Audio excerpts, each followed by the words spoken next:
갈라디아 3장 28절 읽겠습니다.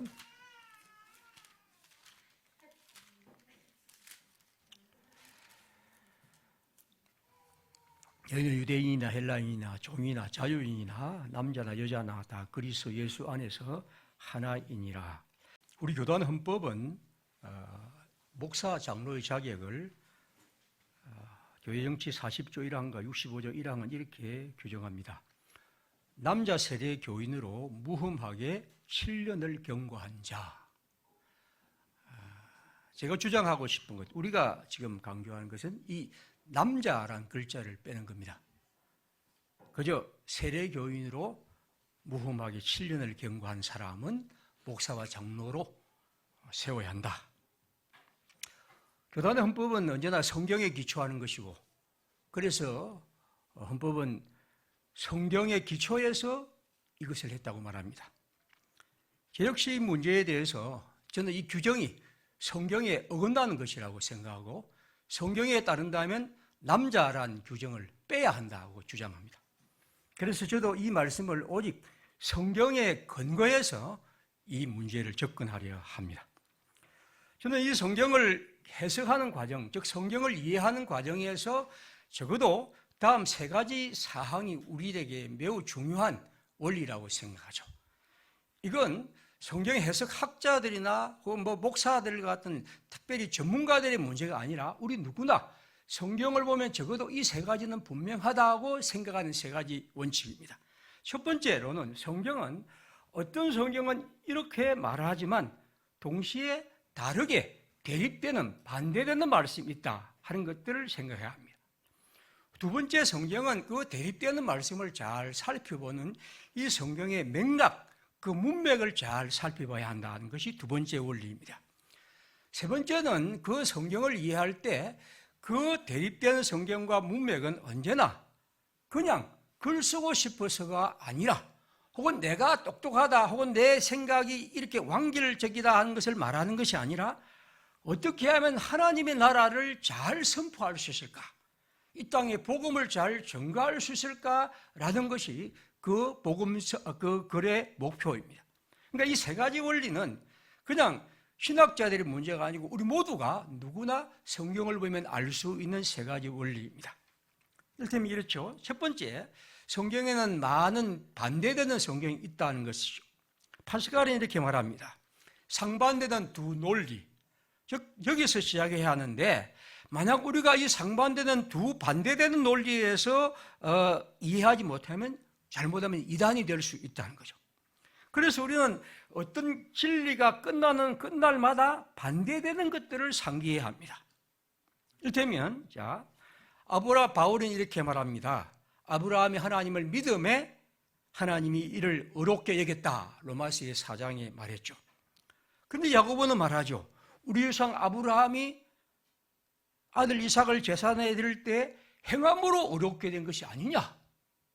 바울은 믿음이라고 말하고 우리의 의롭게 된 것을 야고보는 행함이라고 말합니다. 시편 시인은 말합니다. 우리는 나팔 소리로 비파와 수금으로 찬양하고 하나님을 충소로 찬양하자, 그렇게 얘기를 합니다. 하지만 시편 아모스는 이렇게 말하죠. 네 노래 소리를 집어치워라. 네 비파 소리를 하나님이 듣지 않겠다. 찬양대에 대해서 그렇게 말씀합니다. 시인은 이렇게 말합니다. 하나님은 내 편이다, 너의 편이다, 나의 편이다 라고 그렇게 고백하자고 말하지만 예언자는 이렇게 말하죠. 하나님은 너의 원수다, 그렇게 말하죠. 다시 말하면 이 반대되는 말씀들이 성경에 분명히 있다는 것, 하나의 얘기에서 또 반대되는 얘기를 우리는 언제나 이해해야 합니다. 그리고 우리는 성경에서 이런 것들을 수없이 발견할 수 있습니다. 그리고 우리는 이것이 진리에 반대되는 것, 우리의 반대되는 것이 진리가 어긋나는 것이 아니라 그것이야말로 진리를 참으로 드러내는 표지라는 것을 늘 기억할 필요가 있습니다.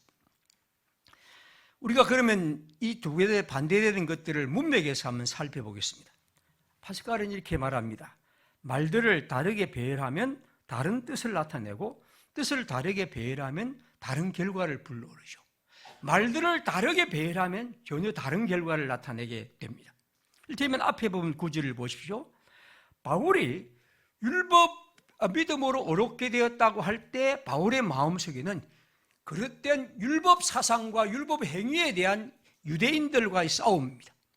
그러나 야고보가 행함으로 어렵게 되었다고 할 때 이러한 바울이 말한 믿음의 원칙이 화석이 되고 사람들이 그것이 통해서 믿음이 뭔가 그들 가운데 아주 잘못된 교리로 막혀 있는 것을 그는 생각하죠. 시인이 말합니다. 우리가 하나님을 향하여 예배하며 노래하며 악기로 찬양하자고 강조한 것은 예배란 것이 여러분 너무 밋밋하고 건조하고 뭔가 활력 없는 것들을 불어넣으려는 것이 그의 마음이었다 한다면 예언자는 그 노래와 그리고 그런 찬양대의 그것에 매여 있어서 그 의식에 집착해서 진정 하나님이 원하시는 뜻에는 무감각한 형식적 예배에 대한 그의 도전입니다. 시인이 우리 모두 하나님을 믿어서 우리 안에 있는 의소침해진 믿음을 벗어버리고 하나님이 내 편이다. 어떤 가운데 그분은 내 편이라는 것을 믿는 것을 통해서 두려움을 넘어서자고 말했다면 예언자는 하나님이 내 편이라고 생각하면서 안일에 빠져있는 유다 왕가에게 아니야, 하나님은 너희와 같이 하나님을 생각하는 자들에게 원수와 대적이다 라고 해서 그들을 향한 말씀입니다. 그러니까 문맥을 살펴보면 그 말씀은 대립되고 모순되지만 그 의미는 다르게 다가온 거죠. 그러므로 우리가 이 세 번째 원리입니다. 대립되는 구절들은 무엇보다도 복음 전파, 하나님의 나라의 뜻이란 관점에서 읽어야 합니다. 다시 말하면 바울의 말처럼 그리스도의 말과 행동은 오직 복음에 참여하는 것입니다. 성경의 저자들은 각각의 상황에서 하나님의 뜻이 무엇이고 하나님의 뜻을 펼쳐야 한다는 것과 씨름했던 거죠. 그러니까 성경 해석의 목표는 내가 한 말을 성경을 구절을 갖고 논리적으로 이게 옳은 것이야 하는 것을 증명하기 위해서 그것을 끌어오는 것이 아니라 어찌하면 하나님의 나라 뜻이 잘 전달될 수 있을까? 하나님의 뜻이 살아있을까? 하나님의 뜻이 왜곡된 것을 바로잡아 있었을까? 항상 그들은 그들 나름대로의 목적을 따라 때로는 우리가 볼 때 모순되고 반대되는 것 같지만 그 자리에서 성실한 사람입니다. 저는 성경을 읽을 때 이분들만큼 하나님의 말씀에 충실한 사람들, 그래서 앞의 말과 반대되는 말도 개의치 않고 과감하게 말했던 것은 모두 그 양심상 나는 오직 하나님의 말씀에 충실하고 그 뜻을 정언하려는 것이죠. 그래서 성경의 불일치와 이러한 모순된 것은 어떤 의미에서 더 깊은 진리와 더 하나님의 참된 뜻을 위한 하나님이 의도하는 것이라고도 말할 수가 있습니다.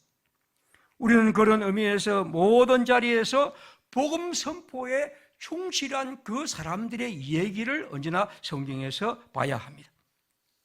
자, 이제 우리는 이런 생각을 갖고 여성 안수를 반대하고 또 정점되는 구절 몇 구절을 보겠습니다. 우리가 가장 잘 아는 성경은 뭡니까? 고린도전서 14장 34죠. 여자는 교회에서 잠잠하라.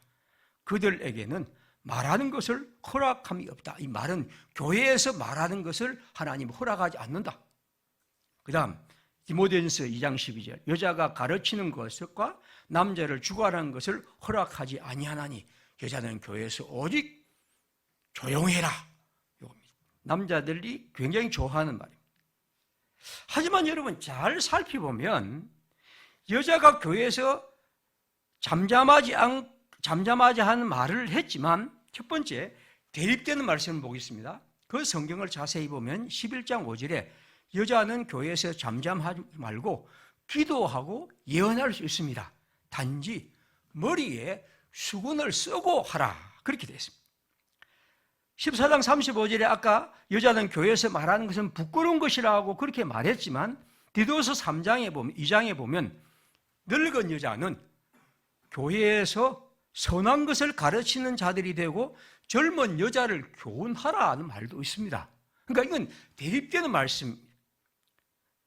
똑같은 일이 이어집니다.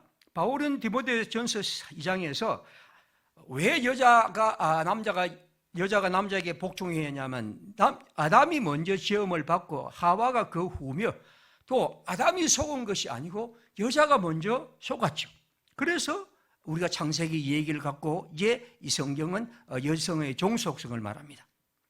그런데 여러분, 과연 창조와 범죄의 순서가 그토록 결정적일 수 있을까? 고린도서 11장 12절에 바울은 이렇게 말합니다. 여자가 남자에서 났다는 것은 분명하다. 하지만 남자도 여자로 말미암아 났느니라. 그러므로 모든 것은 하나님에게서 났다. 이렇게 또 뒤집고 있습니다. 그뿐 아니라 모든 바울은 분명히 여자가 먼저 죄를 지었다고 말하면서도 과연 범죄의 순서가 중요하냐?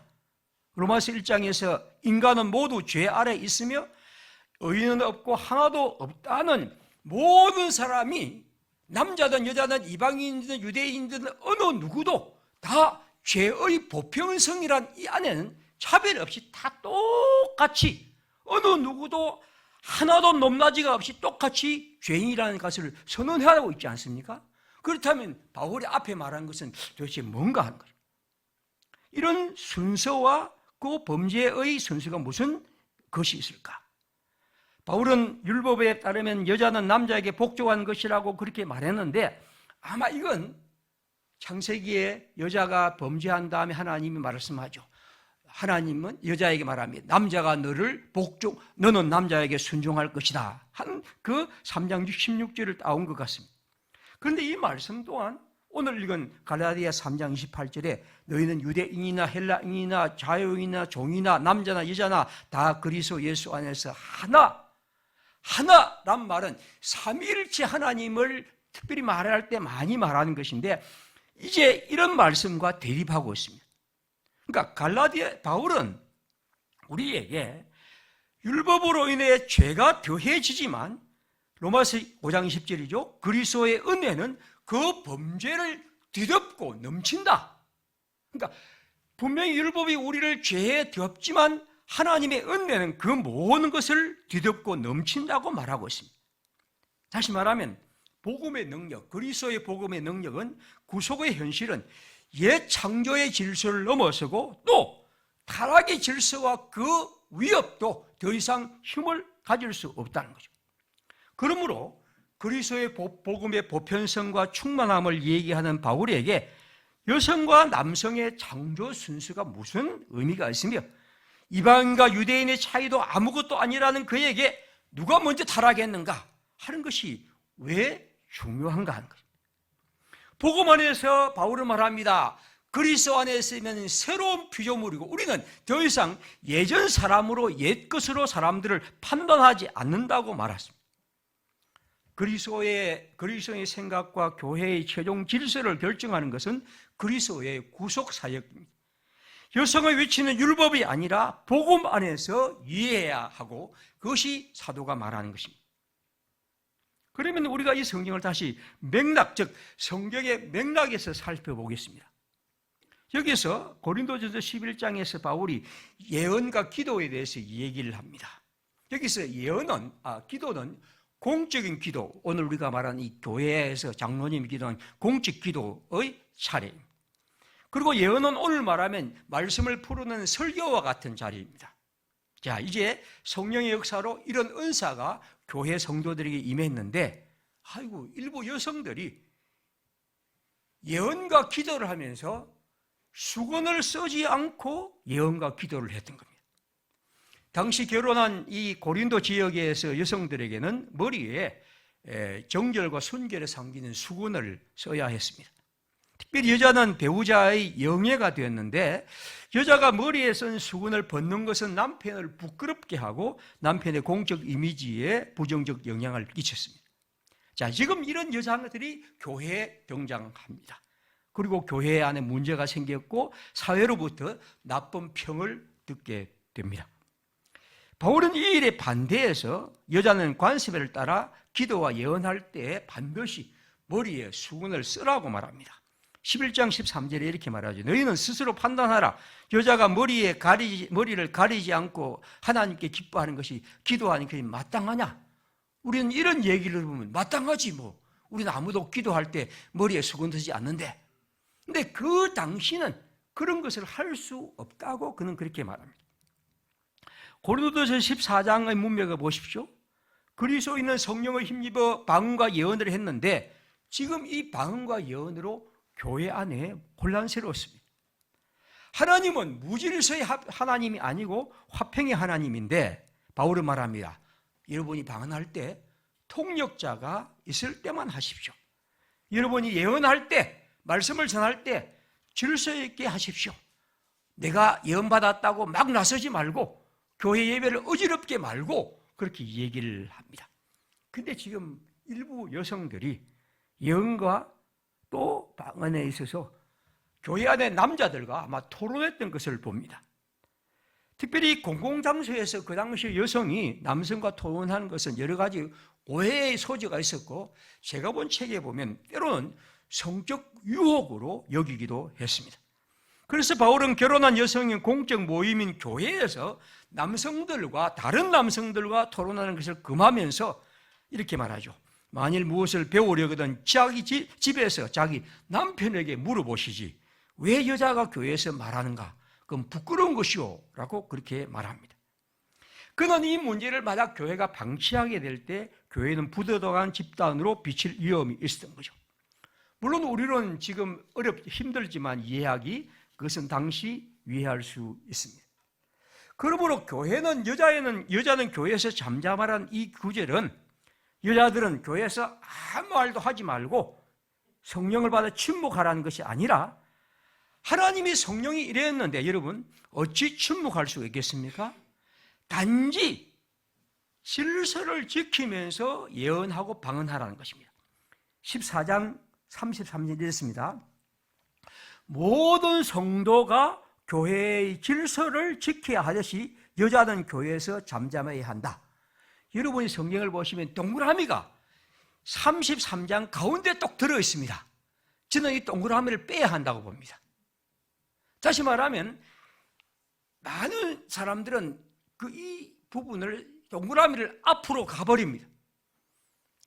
그러나 이 성경은 33절 한 구절입니다. 남자도 여자도 방언과 예언을 할 때 시끄럽게 하지 말고 교회에서 질서를 지키고 차례대로 하십시오. 그런 것처럼 특별히 여자들 여러분이 그런데 그렇게 지금 교회에서 그렇게 떠들지 말고 좀 잠잠하라.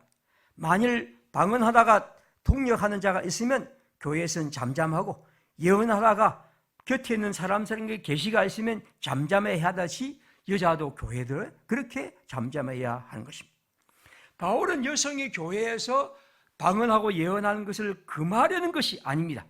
단지 예언하기를 49절에 말하죠. 39절에 그런즉 내 형제들아 예언하기를 사모하며 방언하기를 금하지 말라. 그러나 모든 것을 품위 있게 하고 질서 있게 하라는 거죠. 바울의 생각은 이렇습니다. 여성들이요 성령의 은사를 받았다고 아무렇게나 말하거나 행동하지 마십시오. 여러분이 문제의 장본인이기 때문에 교회의 질서를 위해 예언과 방언 기도를 금할 수밖에 없습니다. 나로서는 현재로서는 여성들이 교회에서 가르치거나 남자를 다스리는 것을 허용할 수 없습니다. 이것이 바울의 말입니다. 이제 우리가 이것을 복음 선포의 관점에서 보겠습니다. 교회에서 잠잠하라 가르치는 것이 마땅하지 않다는 것은 남자를 주관하시 옳다는 것고 말하는 것은 한마디로 그것은 무엇입니까? 지금 여성들의 행동이 복음 전파에 방해되기 때문에 이 특이한 여성의 집단이 교회의 문제를 방해하기 때문에 그들의 과도한 발언과 주장이 교회를 어지럽히고 하나님의 복음을 가로막고 있습니다. 바울이 여러분 14장을 보면 방언과 예언 가운데 왜 예언을 방언보다 더 높이 평가하고 있습니까? 만약 온 교회가 방언으로 함께 말하면 방언을 알아듣지 못하는 사람이나 믿지 않는 사람이 보면 너희를 보고 미쳤다 하지 않겠는가? 그렇죠. 다시 말하면 그것은 교리적 판단이기보다도 복음 전파의 유익 때문. 왜 머리에 수건을 쓰라고 했습니까? 이 여성들이 머리에 수건을 벗는 것은 그 당시 아마 자유와 평등을 깨달은 일부 여성들이 그것을 떠나라고 본 것이죠. 그들은 주의 영이 있는 곳에 자유가 있다 하는 이 말을 통해서 아마 이 평등의 복음을 따라 그렇게 행동했을 것입니다. 그러나 바울은 지금 그들의 과도한 행동 때문에 복음 전파의 길이 막히는 것을 염려하고 있습니다. 왜 여자는 일체 순종함으로 조용히 배우려는 디모데전서의 말씀은 왜 그렇습니까? 역시 일부 여자들이 이 교회 안에 거짓 교사들의 부추김을 받아 지금 가정생활과 사회 풍성에 언하는 행동을 합니다. 디모데전서에 이렇습니다. 에베소에 온 이 거짓 교사들이 다른 교훈을 가르치고 끝없는 신화와 족보를 터무니없는 변론을 일삼습니다. 그들은 혼인을 금하고 어떤 음식도 먹지 말라고 가르쳤으며 부활도 받아들이지 않습니다. 경건의 모양은 있으나 능력을 부인한 이들은 심지어 경건을 이익의 수단으로 이용하지 않습니다. 특별히 이들의 특별한 대상, 즉 타겟은 어리석은 부인들을 유혹하여 거릇된 가르침을 전파합니다. 따은 머리와 금이나 진주나 값진 옷으로 장식한 부유천 여성들이 그 대상입니다. 여성들은 지식에 대한 욕구가 늘 강해서 공부하고 싶습니다. 그래서 그들은 이 거짓 선지자들에게 유혹당하고 그들에게 배웁니다마는 참된 지식에 이르지 못하죠. 그들은 건전한 교육을 받기보다도 자신의 귀를 즐겁게 하려는 말을 들으려고 자신에게 맞는 선생을 따랐죠. 이 여성들은 자기 가족을 돌보지 않고 집집마다 돌아다니며 쓸데없는 말로 공동체의 평화를 깨뜨립니다. 지금 이 여성들이 공동체 안에서 지도력을 발휘하여 남자들을 가르치고 다스리려 했던 것입니다. 이게 디모데전서에 나와 있는 이 얘기를 제가 지금 소요한 겁니다. 이것은 막사기 돋아나기 시작한 초기 기독교는 감당하기 어려운 문제였죠. 바울은 교회를 지켜야 하고 이 작은 공동체가 이 시대와 마찰을 일으키지 않으려는 것입니다. 그래서 그는 그 상황을 따라서 복음 전파의 길이 막히지 않는 그런 열정으로 이 두 교회에 특별히 이 얘기를 하고 있습니다. 다시 말씀드리지만 어떤 얘기죠? 설교뿐 아니라 모든 우리의 삶은 복음 전파와 교회의 유익입니다. 바울은 오직 그것을 위해서 자신의 삶을 드렸습니다. 그래서 그는 이렇게 말하죠. 내가 하나님의 안에 믿음을 가진 사람으로서 담대한 믿음에서 그 어떤 것도 음식도 먹을 수 있다. 유대인의 금기 사항과 관계없이 어떤 것도 먹을 수 있다. 그러나 만약 내 믿음 때문에 다른 사람이 실족할 가능성이 있다면 나는 영원히 고기를 먹지 않겠다. 고린도전서 8장에서 그는 그렇게 다짐합니다. 그래서 7장에 보면 만약 여러분 바울은 믿지 하지 않는 부부에게는 믿지 않고 있지만 이혼하지 마십시오. 혼인하지 않는 남녀에게는 독신으로 사십시오. 약혼녀와 과부에게는 그냥 지내십시오 라고 권합니다. 이건 왜냐하면 어떤 교리와 강요가 아니고 고린도전서 7장 16절에 말하죠.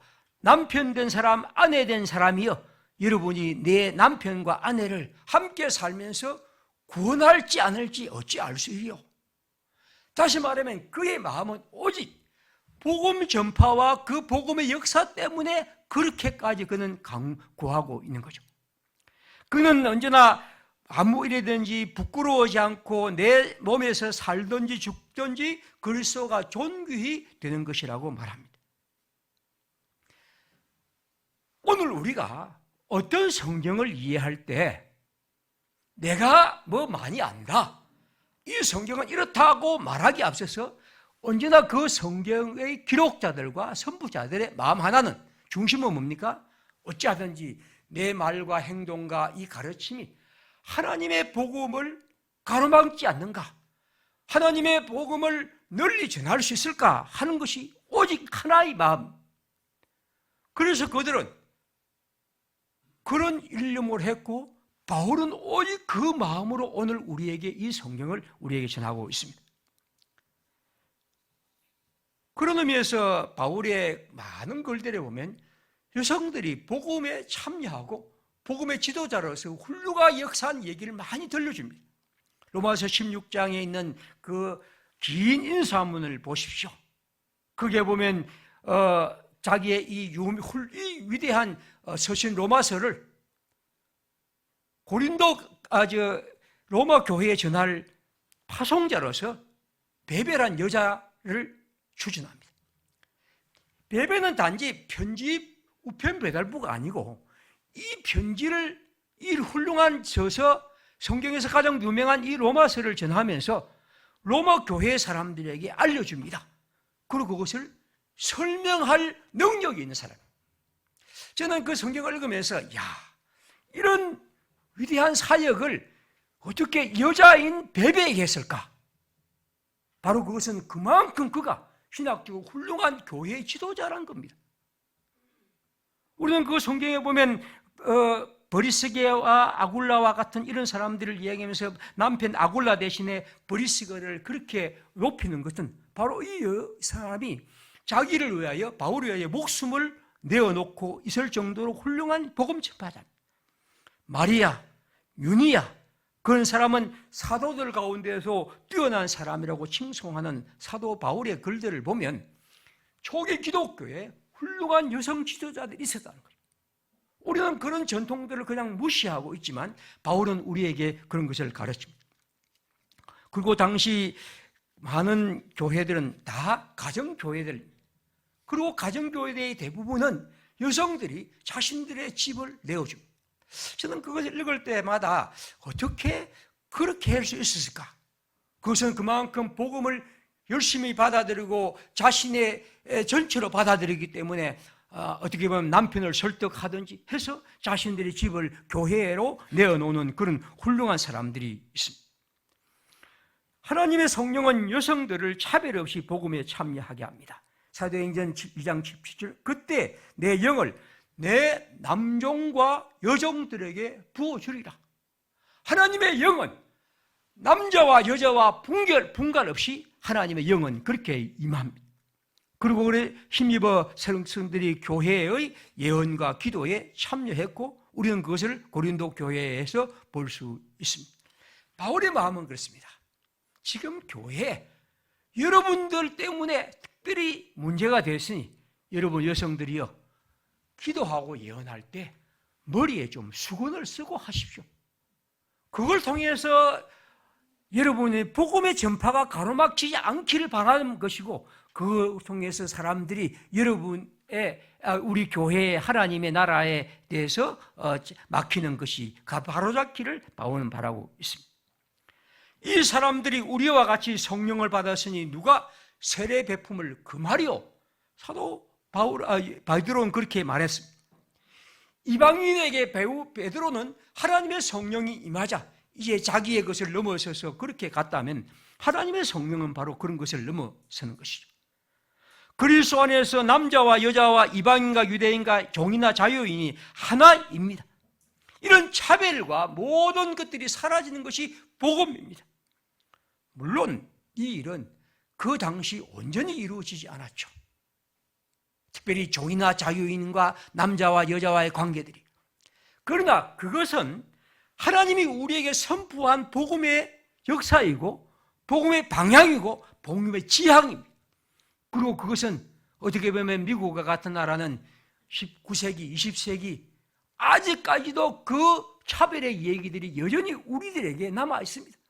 그러나 복음은 반드시 그렇게 지향해야 할 것이지 그 시대에 아직 그렇게 안 되었으니 그냥 그렇게 아무렇지 않다고 한 것은 결코 아닙니다. 하나님의 복음은 그렇게 가서야 하고 하나님의 복음은 그 시대에 그렇게 말했고 오늘 우리는 이 얘기를 다시 하고 있습니다. 저는 여러분 예수님의 얘기를 읽을 때마다 예수님은 여성들을 언제나 긍정적으로 대하십니다. 그분의 얘기는 그 당시 2000년의 얘기에 보면 어떻게 단 하나의 차별과 따돌림이 없습니다. 그는 모든 여성들을 똑같이 대하시고 그 당시의 기준으로 볼 때는 놀라울 정도로 주님은 그들을 아무런 거리낌 없이 대하신 분입니다. 2000년 전 가부장적 사회에서 우리는 그 어떤 차별도 없이 대하신 예수님의 모습을 볼 수 있습니다. 주님 안에서 남성과 여성은 동등한 인격으로서 복음서는 그런 얘기로 가득합니다. 그런 얘기를 제가 다 들을 수 없습니다. 누가복음은 특별히 여성 이야기로 가득하죠. 누가복음에 보면 특별히 예수님의 얘기 하나만 하면 예수님의 탄생 얘기를 알려준 사람은 마태복음에 보면 요셉입니다. 남자 요셉이죠. 천사는 남자 요셉에게 등장하고 남자 요셉이 그 말씀을 받아서 마리아에게 말하고 그리고 그 얘기에서 간직하고 그리고 그 말을 듣고 애굽으로 가고 다시 돌아온 얘기입니다. 누가복음에는 하나님의 천사는 여성 마리아에게 등장합니다.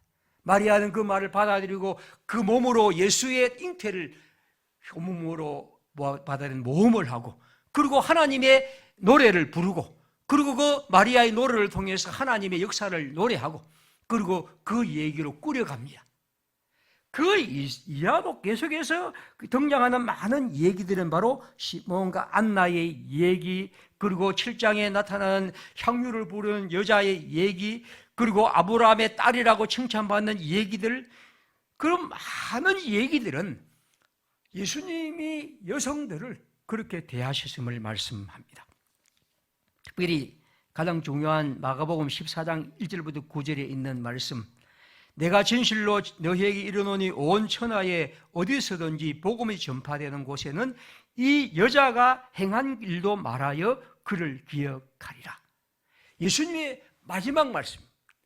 이제 십자가의 죽음을 앞두고 그 예루살렘에 올라가셔서 예수님이 한 여자가 자신의 머리에 향유를 부어드린 일을 보고 주께서 말씀합니다. 모든 사람들은 그 의미가 무엇인지 몰라 당황하고 여자를 비난하고 있을 때 예수님은 말씀합니다. 이 여자가 행한 일들은 복음이 전파되는 모든 곳에서 행한 일을 말하여 기념하리라. 여자는 기억할 필요가 없습니다. 여자가 행동한 것은 아무런 가치가 없는 일입니다.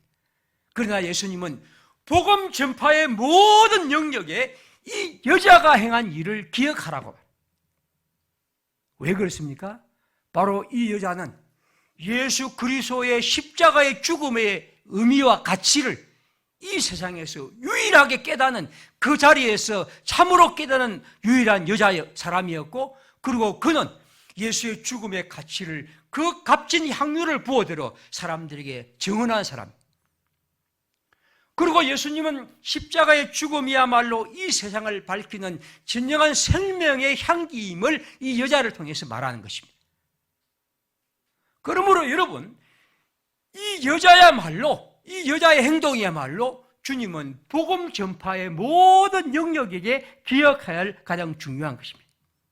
온 천하에 어디서든지 복음이 전파되는 곳에는 이 여자가 행한 일도 말하여 그를 기억하라고 했는데, 이런 주님의 강렬한 선언을 보면서 우리가 교회에 여자는 여성 지도자 자격이 없다고 말하는 것이 과연 가능한 말인가? 저는 이런 성경을 읽으면서 왜 오늘 우리 시대의 기독교인들이 이런 엉터당통한 얘기를, 예수의 얘기에 보면 너무나 분명한 사실을 그렇게 말하고 있는가 하는 것에서 참을 수 없는 일. 여성 안수를 반대한 사람들의 주장은 이렇습니다. 여성 안수는 성경에 없다.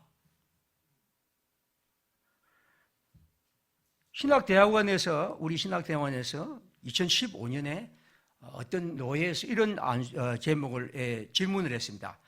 권사가 있는데, 우리 권사님들, 권사는 우리 안수를 하지 않죠.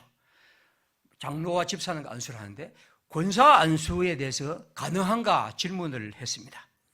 그러니까 신학대학원 교수에다가 이제 종에서 부탁해서 연구 논문을 내라고 했으니까 연구 논문을 냈습니다. 권사 안수는 불가능하다. 왜? 여성인 권사에게 안수가 불가능한 것은 그 직분이 성경에 없기 때문이다. 대신 목사와 집사, 장로는 성경에 나와 있다. 권사는 성경에 없다. 보고서는 그렇게 계속 얘기를 합니다. 여성 안수를 거부하는 사람들의 주장도 똑같습니다. 여성 안수는 성경에 없다. 자, 제가 지금 성경에 있다는 것을 지금까지 말씀을 드렸고, 제가 이런 질문을 합니다. 그러면 성경이 그토록 충실하라면, 여러분, 헌법은 권사 직분을 폐지해야 합니다. 왜냐하면 그건 권사는 성경에 없습니다. 권사 아무리 찾아도 성경에 없습니다. 그래서 우리 교단이 진정 성경에 충실하려면 오늘부터 성경 헌법 개정에서 바로 없애야 합니다. 왜냐하면 성경에 없는 것인데 왜 하죠? 권사 직분은 없다고 그렇게 오직 성경 그렇게 말했다면 왜 그렇게 하는 거죠? 자, 보고서를 좀 읽어보겠습니다. 다른 교단이 권사 제도를 1971년에 도입했습니다. 그러니까 우리도 도입하자 하고 1971년입니다. 오래전입니다. 그렇게 하니까 그때 71년에 결론이 뭐냐면 성경이 없다. 금했습니다. 참 성경 충실한 분들입니다. 그런데 놀랍게도 6년 뒤에 1977년에 총회가 권사제도를 수용했습니다. 아이고, 없는데. 그 다음 1999년에는 또 권사를 여러분 제일 치면 그냥 권사하고 서리비사 똑같이 하다가 이제는 권사를 상존직은 우리가 이제 제가 연초에 보면 서리집사는 다 해마다 임명합니다. 근데 장로, 집사, 권사는 임명하지 않습니다. 그건 뭐냐면 항존직, 계속해서 오는 것 우리가 투표를 해서 했기 때문에 목사가 임명할 필요가 없습니다. 그래서 이제 권사를 그냥 그렇게 하지 말고 항존직으로 하자. 그렇게 이제 개정을 이제 하니까 1999년에 안 돼. 항존직 안 된다. 그렇게 하다가 2021년에 권사 항존직에 준하는 직원으로 개정했습니다. 여기 헌법에 지금 있습니다. 현재 헌법이 그렇습니다.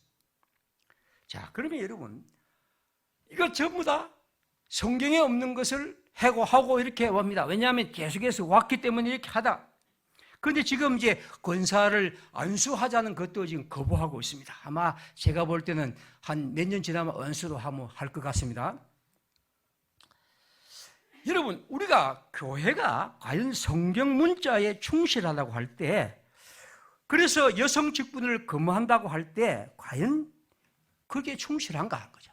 저는 만약 충실한다 하면 교회는 여성에게 예언하고 이런 직분을 주면서 머리에 수건 쓰고 하라 하면 성경 충실한 겁니다. 왜냐하면 이건 분명히 나와 있으니까. 그런데 아무도 그렇게 하지 않습니다. 가톨릭 교회 가면 이제 그렇게 합니다만 우리는 그렇게 하지 않습니다. 다시 말하면 성령의 역사를 얘기하는 교회들이 왜 그렇게 어떤 것은 하고 어떤 것은 하지 않는 것을 제 마음대로 하느냐는 거예요. 진정 신약교회를 진정으로 따르고 싶다면 신약교회는 목사, 장로, 집사만 있다고 그렇게 말한다면, 그래서 권사가 없어서 안 되고 한다면 권사는 안 해야 하는데 권사는 하고, 권사의 여성을 안수가 없다고 성경이 말하니까 안 한다고 한다면 과연 그런가? 그리스도께서 제정하신 것이 아니라고 말한다면 예수님이 제정한 직분은 하나도 없습니다. 예수님은 목사, 장로, 집사 아무것도 하는 건 없는데 그건 초대교회 바울의 후대 서신에서 그렇게 나올 뿐입니다. 그러면 여러분, 성경에 여성 안수 기록이 있다면 남성 안수는 얼마나 있는가? 제가 성경을 가만히 보니까 남성 안수 기록도 거의 없습니다. 일곱 집사 안수 6장 6절 사도행전, 그리고 장로회 안수란 말이 디모데전서에 있습니다. 그 외에는 직분을 세울 때 남자든 여자든 안수했던 기록이 없습니다. 그런데 그 몇 구절을 가지고 계속해서 그렇게 말하고 있다는 거죠. 더 나아가 오늘 우리가 지금 노회, 총회, 공동회, 당회 다 그렇게 하는데 과연 이런 것이 초기 기독교 시대에 있었습니까? 신학대학원 제도 같은 것이 과연 존재하긴 했을까요? 공동의 투표라는 것이 과연 우리가 그때 있었을까요? 그런데 우리는 그거 다 합니다. 왜냐하면 신약 시대에 없었지만 합니다. 그런데 오직 성경, 신약 시대에 여성 안수가 없으니 남성 안수 조금 있는 것 같으니 그렇게 한다고 할 때, 그러면 그런 제도를 끝없이 고집해야 한다는 것이 과연 진정으로 성경에 충실한 것인가 하는 거죠. 신약시대의 중요한 직분이 고린도전서 12장 18절에 보면 교회진에 며칠 세우셨으니 첫째 사도, 둘째 선지자, 셋째 교사, 다음은 능력 행한 자, 병 고치는 은사, 들어 돕는 것, 다스리는 것, 각종 많은 이런 직분을 세웠습니다. 그럼 세워서는 우리가 임직 같은 겁니다. 그런데 우리는 사도는 이제 12사도는 없으니까 그만두고 선지자, 교사 이런 것 세워야죠. 이런 이름으로 성경을 그렇게 충실한 분이라면 능력 행하는 자, 그런 사람 발굴해서 우리 세워야죠. 우리도 아무도 하지 않습니다. 왜냐하면 오늘 우리가 이렇게 한다면 내가 능력하는 자다, 내가 방언받았다 해가지고 교회를 어지럽히는 문제들이 생기기 때문에 지금 우리는 다른 방식으로 공동체가 그것을 대응해 갑니다. 다시 말씀드리면 어떤 것을 신약 성경에 그대로 있다고 끝없이 말하지만 우리는 그렇게 행동하지 않습니다. 또 행동해서도 안 됩니다. 왜냐하면 2000년 전에 그 가정교회가 중심인 그런 자그마한 공동체의 얘기와 오늘 2000년 이후에 이런 시대의 얘기는 다를 수밖에 없죠. 하나님의 말씀의 원리는 하나로 계속하지만 그것을 틀을 담는 형식은 조금씩 변할 수밖에 없습니다. 그게 당연한 것입니다. 그런데 왜 우리는 예전에 있는 것들을 그토록 고집해야 한다고 말하고 그래서 여성 안수는 안 된다고 말하고 그러면서 또 그 당시에 있었던 것은 또 안 하네요. 이것이 과연 우리에게 올바른 태도인가 하는 것입니다. 여러분, 성경은 모든 것을 다 말하지 않습니다. 아니, 말할 수가 없죠. 왜냐하면 그 시대의 얘기이기 때문에. 다음 세대는 하나님의 나라 정신과 복음 전파에 따라 그 상황에 맞게 새롭게 펼쳐갈 수밖에 없습니다. 그러므로 그 당시 이런 제도가 있었으니 반드시 해야 한다는 주장이나 그 당시 이런 것이 없었으니 하지 말아야 한다는 주장은 하나의 형식과 제도의 틀을 그렇게 강요하는 것은 잘못된 것이죠. 1988년 총회는 이런 결의를 했습니다. 장애자 목사 안수 제한을 해제하고 목사 안수하기로 하다. 1988년 우리 총회가 그렇게 결정했습니다. 뒤집으면 어떻습니까? 그 당시까지는 장애를 입은 사람들은 목사 안수를 하지 못했습니다. 왜? 성경에 어긋난다고 생각했기 때문에.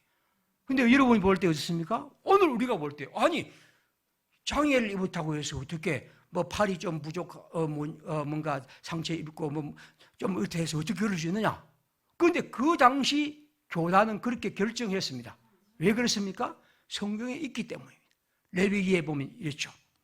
그렇습니다. 제사장 아론의 자손 중에 흠이 있는 자나 나는 나와 여호와께 화제를 드리지 못하니 그는 흠이 있는 적 나와 그의 아버 하나님께 음식을 드리지 못한다. 이렇다면 성경에 이렇습니다. 발 부러진 자, 시각장애인, 손 부러진 자와 같은 사람들입니다. 그것은 그 시대의 사람들이 이 성경을 그렇게밖에 이해하지 못했기 때문이죠. 그러나 이제 우리 사회가 바뀌면서 장애인의 인권과 사람들을 대하는 존엄에 대해서 그것이 생각이 바뀌죠. 차별이다. 왜 그렇게 하느냐?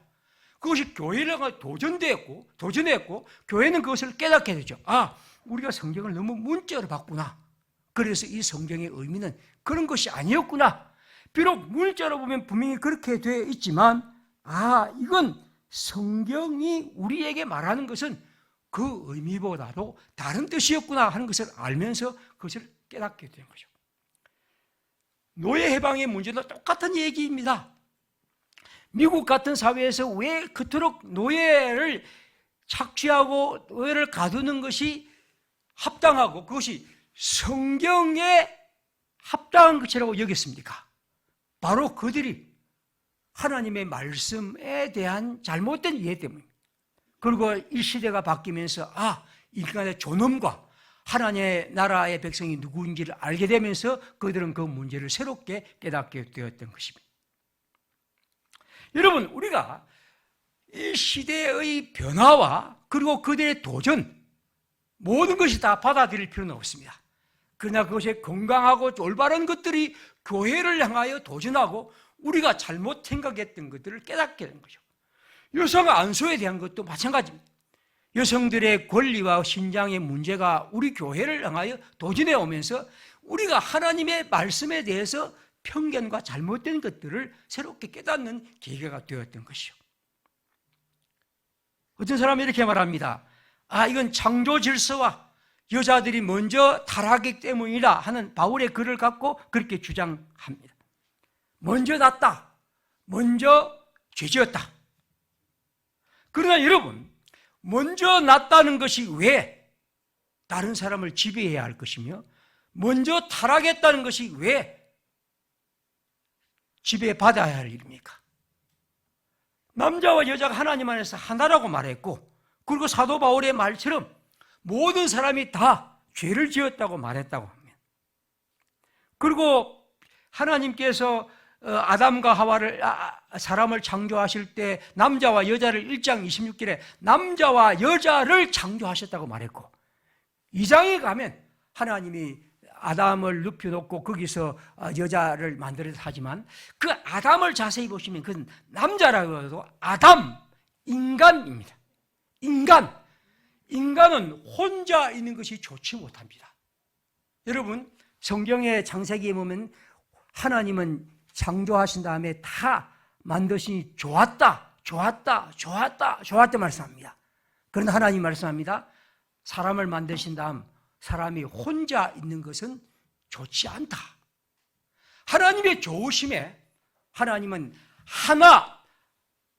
사람이 하나로 있는 것은 좋지 않은 겁니다. 그래서 그에게 하나님은 돕는 배필, 이 번역은 좀 문제인데 어쨌든 배필, 다시 말하면 그의 하나의 파트너로 그와 함께할 한 존재가 되므로 비로소 그들은 진정한 인간이 된 거죠. 저는 그 성경을 그렇게 보고 싶습니다. 다시 말하면 하나님의 창조의 질서도 그렇습니다. 나아가 남편이 여자를 다스리라는 이 지배와 종속처럼 보이는 이 타락의 문제도 마찬가지입니다. 이건 남성의 지배권이 보편적이라는 주장은 문제입니다. 그러면 여러분, 만약 그렇다면 이 나라의 대통령이 여자가 되는 건 안 됩니다. 우리 회사의 사장님이나 혹은 또 우리 부장님이 혹은 학교의 교무 선생님이 부장님이 여자가 되면 안 됩니다. 교장 선생님이. 왜냐하면 여자는 남자를 다스려서 안 되니까. 그런데 우리 모두 다 인정하죠. 만약 그걸 반대하면 밖으로 나가야 살아야 할 사람이. 왜 그것을 인정하느냐고 물어봅니다. 아니, 당신들은 이렇게 성경을 그렇게 말하는 여자가 질서에 따라 그렇고 그 다음에 타락을 해서 그렇다면 왜 그것을 인정하느냐고 말하면 그건 교회와 가정에서만 그렇다. 요 이상한 논리를 댑니다. 그래요. 가정과 교회에서 그렇게 된다 하고 하는데, 근데 이렇게 주장하는 분들이 남아있는 사람이 바로 칼뱅주의, 즉 하나님의 주권을 그토록 강조하는 사람들의 얘기입니다. 여러분, 하나님의 주권은 온 영역이 하나님의 주권입니다. 하나님의 통치의 영역은 온 세상입니다. 그런데 이 칼뱅주의자들이 그 부분만 똑똑 뗍니다. 다른 영역은 그냥 여자가 남자를 지배해야 된다고 그렇게 얘기를 하는 거죠. 이런 문제들은 우리가 하나님의 말씀이 우리에게 주는 의미를 좀 솔직하게 발견하고 찾아가야 합니다. 파스칼이 이렇게 말합니다. 사람은 누구나 어떤 진리를 따르고 있으며 그럴수록 더 위험스럽게 잘못을 저지른다. 그들의 잘못은 어떤 허위를 따른 데 있는 것이 아니라 또 다른 진리를 따르지 않는 데 있다. 또 다른 진리, 그 또 다른 진리를 통해서 우리의 진리가 진정한 의미와 풍성한 의미를 가집니다. 다시 말하면 우리는 다른 사람에 대해서 자기의 생각을 밝힐 뿐 아니라 열린 자세를 가져야 하고, 그리고 우리는 그걸 통해서 우리 자신의 진리를 더 풍성하게 해야 합니다. 여성 안수를 금하는 사람들은 성경에 근거한다고 주장하지만 그들이 갖고 있는 백구절에 과도한 의미를 부여하고 있습니다. 성경에 기록된 상황을 외면하거나 복음 전파의 방향에 대해서 진지하게 성찰하지 않거나 반대되는 구절에 대해서 눈 감고 있기 때문입니다. 성경 텍스트를 정확하게 이해하려 하면, 그리고 그 속에서 바른 뜻을 찾으려 하면 우리는 능히 누구나 성경의 의미 속에서 여성 안수를 충분히 받아들일 수 있고 또 찬성할 수 있습니다. 마지막으로 여성 안수는 성령의 역사를 따르는 우리 시대의 순종입니다. 성경 텍스트는 끝없이 우리에게 여자와 남자는 하나라고 말씀을 하면서 하나님의 교회 여성의 지도자에 대해서 그것을 능히 충분히 할 수 있다고 말씀합니다. 그런데도 우리가 그것을 거부하는 것이 과연 올바른 태도일까? 왜 우리는 그렇게 할까 하는 겁니다. 저는 분명히 말씀드립니다. 만약 우리 교회가 이런 문제를 끝없이 고집한다면 지금 여기 자라난 아이들 10살, 20살, 30살 되는 청년 혹은 40살 되는 사람들은 첫째 우리 교단을 떠날 것이고, 그리고 어떻게 보면 교회에 대한 그 회의감을 가질 겁니다. 왜냐하면 하나님의 교회가 사람을 이렇게 차별한다고 할 때 이게 과연 내가 왜 그 교회를 다녀야 하는가 하는 생각을 갖게 됩니다. 이건 교회가 맞닥뜨린 복음 장애를 제거하는 중요한 발판입니다.